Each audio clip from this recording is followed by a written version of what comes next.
Russe Toussaint. Europe 1 matin. L'actualité internationale, Alexandre Adler, bonjour. Bonjour. 17 février, c'est une date symbolique pour la Libye. Il y a un an, jour pour jour, débutait la révolution libyenne. Est-ce qu'on peut faire un bilan ?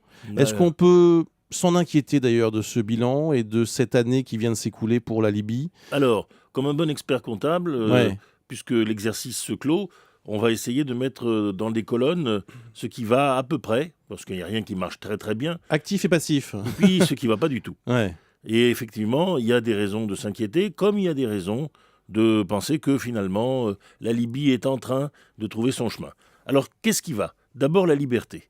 Il n'y a pas de contrainte en Libye, il n'y a pas de police qui vient chercher les gens dans la nuit, il n'y a pas non plus de journaux uniques, de partis uniques, il n'y a pas, autrement dit, le remplacement d'une dictature par une autre, et même les islamistes qui sont Eh oui, puissants... on parlait de la charia il y a Bon, quelques semaines. Ils en parlent beaucoup, mais pour l'instant, ils n'ont rien imposé encore. Uh-huh. Et on sent que finalement, il y a du mou dans la cordaneuse. Nous ne sommes pas en Égypte où les frères musulmans quadrillent le pays systématiquement.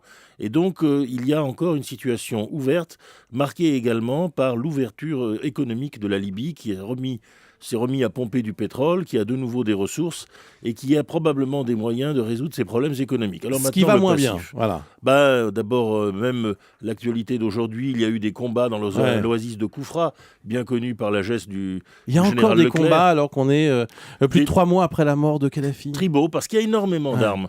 Et ces armes, on le sait, diffusées jusqu'au Mali, où les Touaregs sont en pleine insurrection.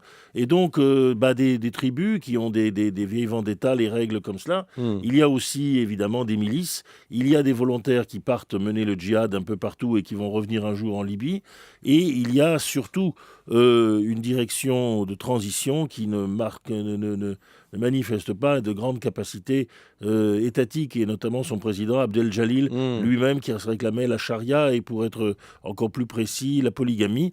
Et enfin, nous avons les Qataris qui ont d'ailleurs des liens familiaux avec l'ancienne dynastie des Sénoussi et qui sont très actifs pour essayer de faire basculer les choses.